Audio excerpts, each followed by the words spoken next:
My name is Daniel Walker, and I am 32 years old. For most of my life, I believed that family was supposed to be a safe place, a circle of people who loved you no matter what. But as the years passed, I learned that sometimes, the people who should stand by you the closest, can become the ones who hurt you the most. 8 years ago, I walked away from my family. Or maybe, to be more honest, they pushed me away. At the time, I was 24, full of hope, full of ambition, but weighed down by a sense of never being enough. My family had a way of making me feel small, invisible, and sometimes even unwanted. I grew up in a small town in Pennsylvania.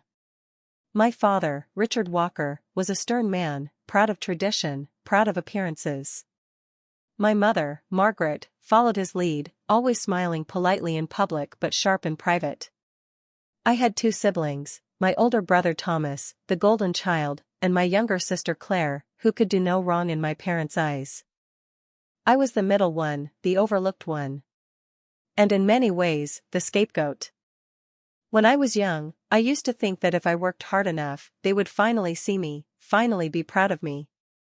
But every time I tried to shine, my light was compared to Thomas's brighter flame. Every success I achieved was measured against Claire's charm and grace. If I brought home good grades, they reminded me that Thomas had been the valedictorian. If I tried sports, they reminded me Claire was the cheerleader everyone loved. If I dreamed aloud about my future, they would smirk and say, "Daniel, be realistic." It was suffocating. At family dinners, I often sat in silence while my parents showered my siblings with praise. They barely asked about my day. When I tried to speak up, my words were cut short, as if my voice had no place in that house. But what truly broke me, what sent me down the path that changed everything, was a night 8 years ago. It was a warm evening in May. I had just graduated from college, not with honors like Thomas, not with charm like Claire, but with a degree I had earned through sheer perseverance. I was proud of myself, even if no one else seemed to be. That night, my parents threw a small gathering to celebrate. Relatives came, neighbors came, and of course, the comparisons came too. I remember overhearing one of my aunts asking my father if I had any job offers lined up. My father gave a tight smile and said, "Daniel is figuring things out. But we're not too worried. Thomas has just been promoted at his firm, and Claire is getting engaged soon." It was like my graduation didn't even matter. Later that evening, as the chatter and laughter filled the house, I gathered the courage to announce that I had been accepted into a startup program in New York City. It was a small chance, but a big dream, an opportunity to build something of my own. I stood up, cleared my throat, and told them. But instead of applause or encouragement, I was met with silence. My father's expression hardened. My mother's polite smile faded. And Thomas chuckled under his breath, shaking his head. "A startup?" my father repeated, his tone dripping with disdain. "Daniel, you don't even have real experience. That's not a career, it's a gamble. You should think about stability, not chasing silly ideas." I tried to defend myself, but the more I spoke, the harsher they became. My mother sighed and said, "We only want what's best for you. Don't embarrass yourself. Maybe follow in Thomas's footsteps, he's proof of what success looks like." Their words cut deep. I remember leaving the table, retreating to my room, and staring at the walls that had once felt like home.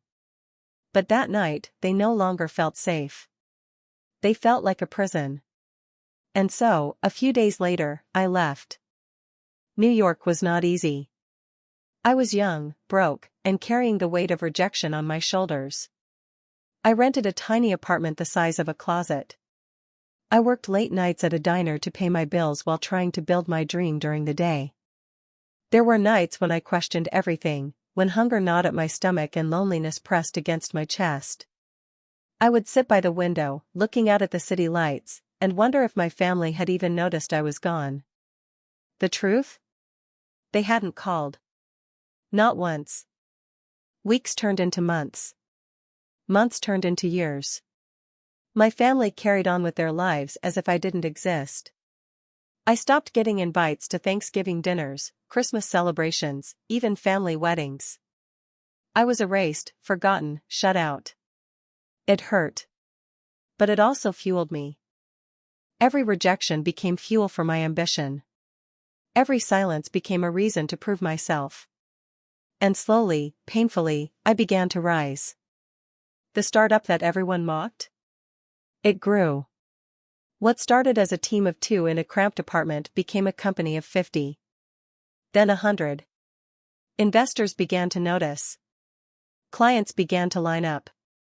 I poured my heart and soul into that company, not just to succeed, but to survive, to prove that I was more than the forgotten son. By the time I was 30, my company had been acquired for millions. Overnight, my life changed. I bought a penthouse apartment in Manhattan. I traveled to Europe, to Asia, to places I had once only dreamed of. But even in the midst of success, there was an emptiness inside me. Because no matter how far I went, part of me still remembered that boy at the dinner table, the boy who had stood up with hope in his heart, only to be silenced by his own family. And then, 8 years later, the invitation came. It was a crisp autumn morning. I opened my mailbox, and there it was, a cream-colored envelope with the Walker family seal. My hands trembled as I opened it. It was an invitation to the Walker family reunion. I almost laughed out loud. 8 years of silence. 8 years of being excluded. And now, suddenly, they wanted me back? At first, I considered throwing it away.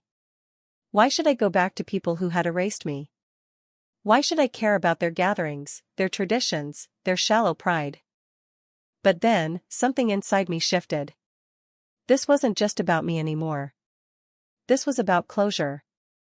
About showing them that the boy they had rejected had become a man they could no longer ignore.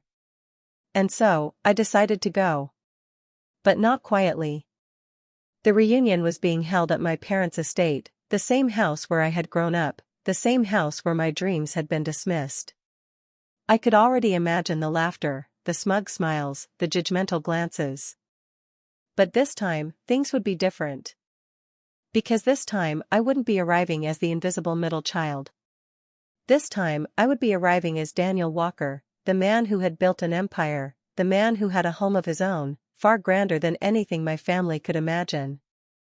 And when they saw it, when they saw what I had built, they would finally understand. Not because I needed their approval anymore. But because the truth had to be seen with their own eyes. That night, as I packed my bags, memories flooded back, the pain, the silence, the rejection. But for the first time in years, those memories didn't weigh me down. They fueled me. And as I boarded the flight back home, I whispered to myself, after 8 years, I'm not the same Daniel they once knew. And when they see me now, their faces will freeze. The plane touched down on a small regional airport not far from my hometown. As the wheels screeched against the runway, I felt my chest tighten. 8 years had passed, yet the thought of seeing my family again brought back every buried memory. The terminal was quiet, almost provincial, a sharp contrast to the bustling airports of New York and London I had become used to. I walked through the sliding doors with a single suitcase.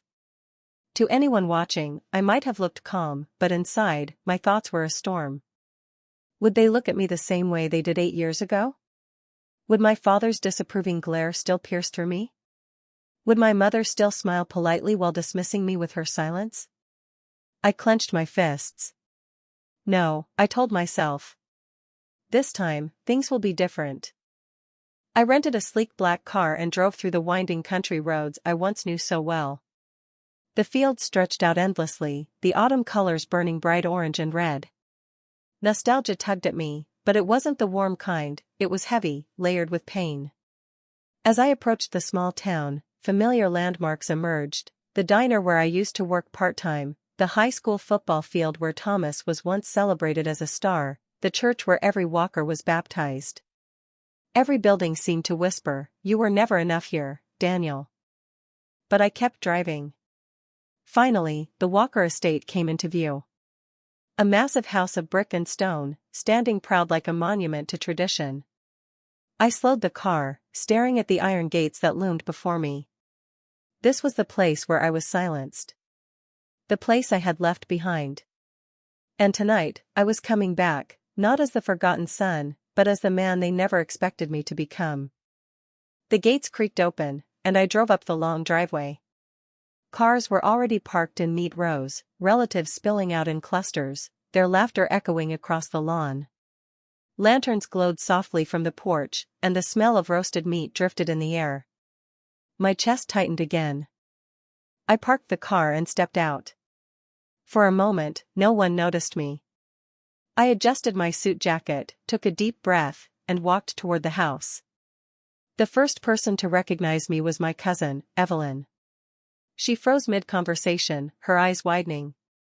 "Daniel?" she whispered, as if she'd seen a ghost. Heads turned. Conversations died. And suddenly, all eyes were on me.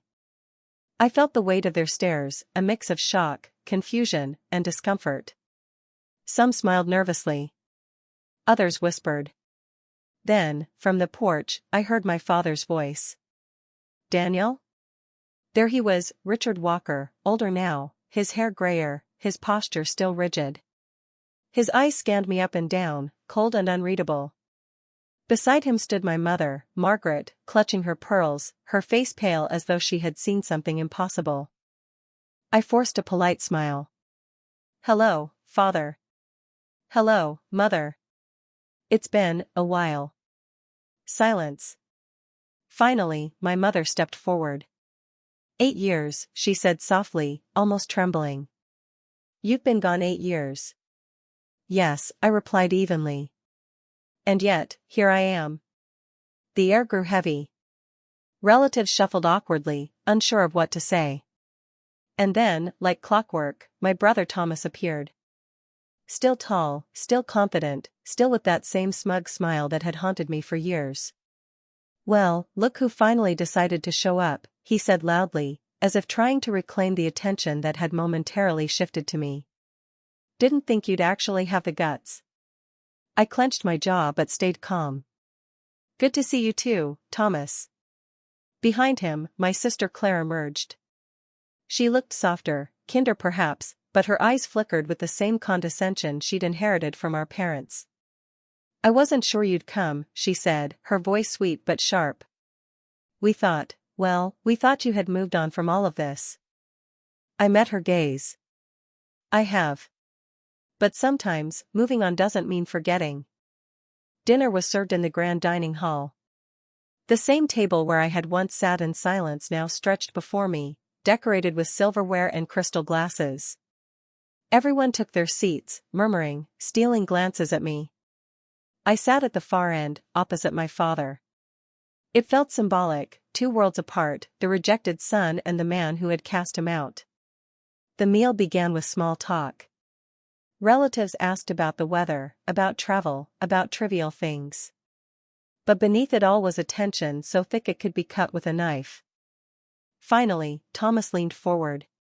"So, Daniel," he said loudly enough for the whole table to hear. "What have you been up to all these years? Last we heard, you were chasing some silly dream in New York." Laughter rippled across the table.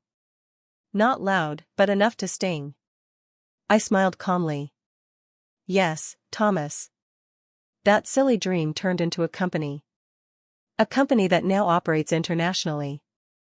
We were acquired 2 years ago. It was life-changing."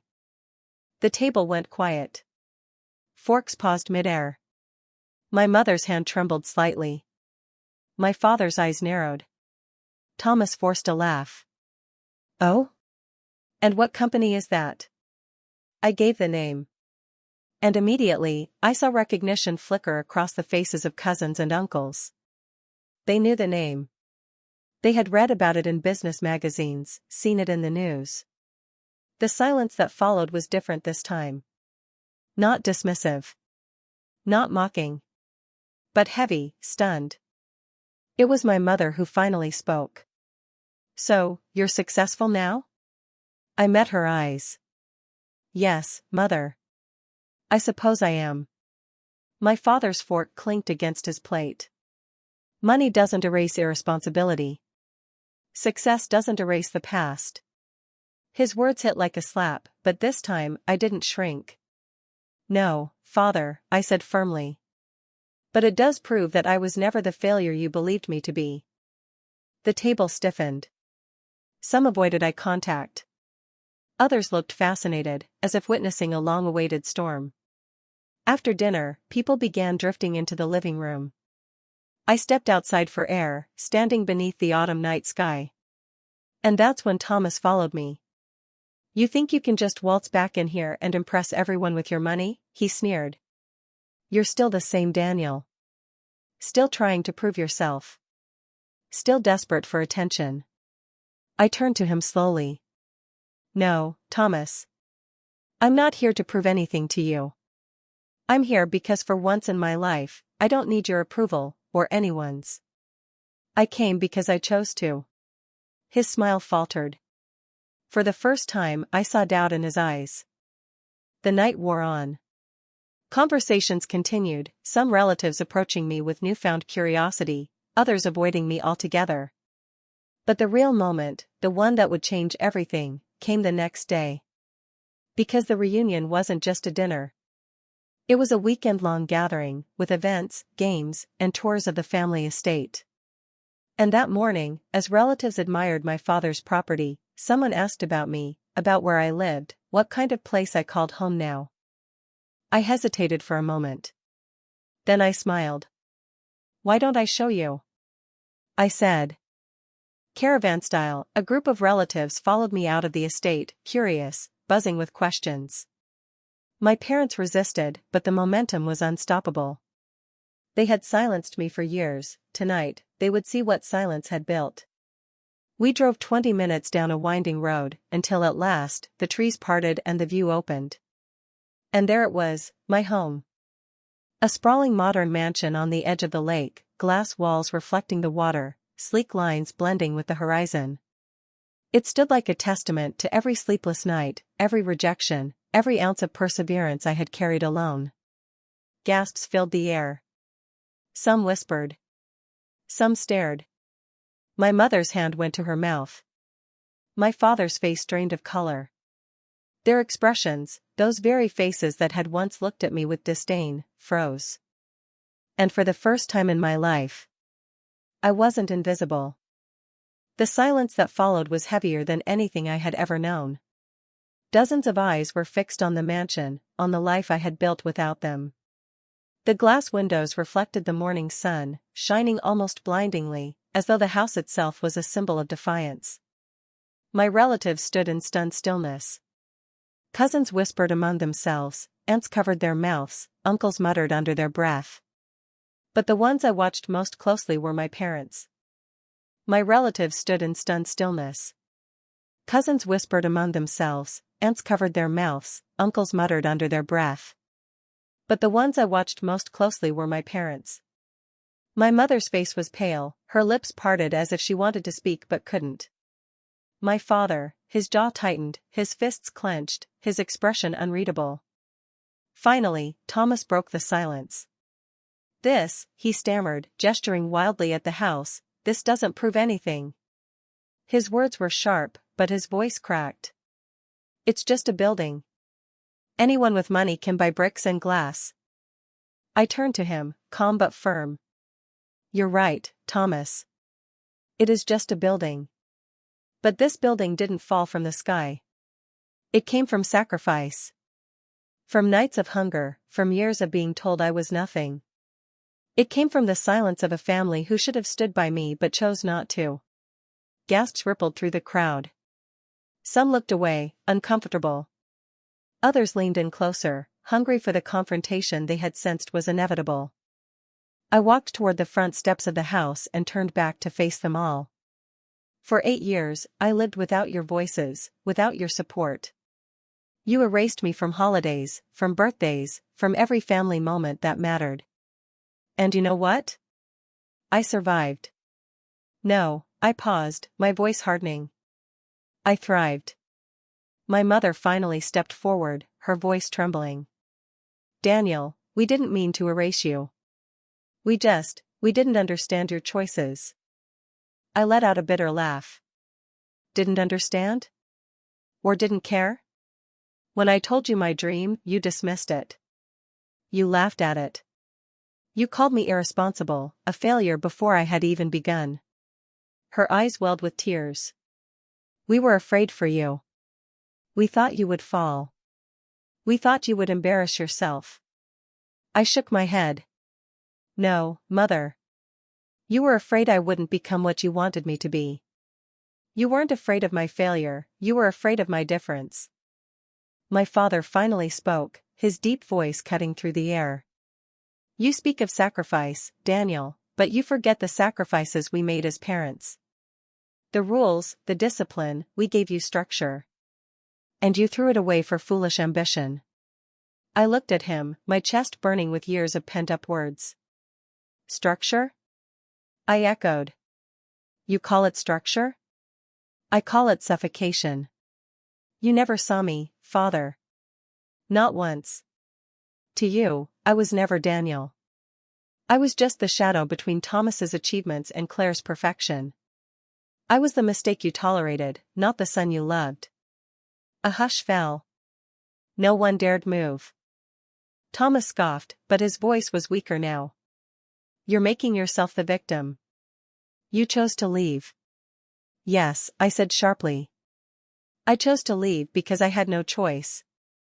Do you know what it's like to sit at a table full of people you call family and feel like a stranger? To speak and be silenced? To achieve and be mocked? I left because staying was killing me. I turned toward the mansion, then back at them. And look what leaving gave me. Not just this house. Not just success. It gave me freedom.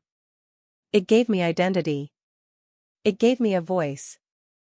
Claire finally spoke, her voice softer than the rest. Daniel, do you hate us? The question pierced through me. For a moment, I couldn't answer. Hate. Did I hate them? I closed my eyes, exhaling slowly. No, I said finally. I don't hate you. I pitied you. I pitied the smallness of your vision, the way you chained yourselves to comparison and pride. I pitied the family that couldn't love unconditionally. And for a long time I carried anger. But hate? No. Because hate means I would still give you power over me. And I don't. Not anymore. The crowd shifted uncomfortably. Some relatives nodded, others stared at the ground. The weight of my words hung in the crisp morning air. I motioned toward the open doors of my home. Come inside. See for yourselves. Hesitantly, they followed. Step by step, they entered the mansion, their eyes widening at the modern design, the art, the glass walls opening to the lake. Some whispered, admiring. Others avoided speaking altogether, embarrassed by their past judgment. My mother trailed behind, touching the marble counter, the bookshelves, the photographs of places I had traveled. Her tears fell silently, dripping onto the floor. My father stood rigid in the middle of the room, his eyes scanning everything, but his mouth tight. As the afternoon wore on, relatives drifted through the house, exploring, murmuring, softening. Some came to me with apologies, awkward but genuine. Others offered congratulations, telling me they had followed my company's rise without ever realizing it was mine. But my parents remained distant. Finally, as the sun dipped low, I found myself standing alone with them on the balcony overlooking the lake. My father spoke first. You've built something impressive, Daniel. I won't deny that. It wasn't praise, but it wasn't dismissal either. For Richard Walker, it was as close as he could get. I met his eyes. I didn't build it for your approval. His lips pressed thin, but he nodded slightly, as if acknowledging a truth he could no longer deny. My mother's voice broke the silence. I'm sorry, Daniel, she whispered, tears running freely. We should have been there. We should have believed in you. Her words trembled, but they were real. For the first time in 8 years, I felt a crack in the wall that had divided us. I didn't forgive them instantly. How could I? 8 years of silence couldn't be erased in one reunion. But I also knew I wasn't here for revenge. I hadn't shown them my home to humiliate them. I had shown them because I needed closure, because the boy who once felt invisible needed them to finally see him. And now, they did. As the reunion ended, relatives said their goodbyes, their voices softer, their eyes warmer. My siblings left quickly, unsettled by the shift in balance. My parents lingered, uncertain, hesitant. Before they left, my mother hugged me. For the first time in years, I let her. My father extended his hand. His grip was firm, his eyes unreadable, but I saw something there, something I had never seen before. Respect, perhaps. Or at least acknowledgement. And as they walked away, I stood on the balcony, watching the sun dip below the lake, painting the sky in gold. 8 years ago, I was silenced. 8 years ago, I was erased. But now? Now, I was seen. Not because of the house. Not because of the money. But because I had finally found myself. And that was something no one, not even my family, could ever take away again.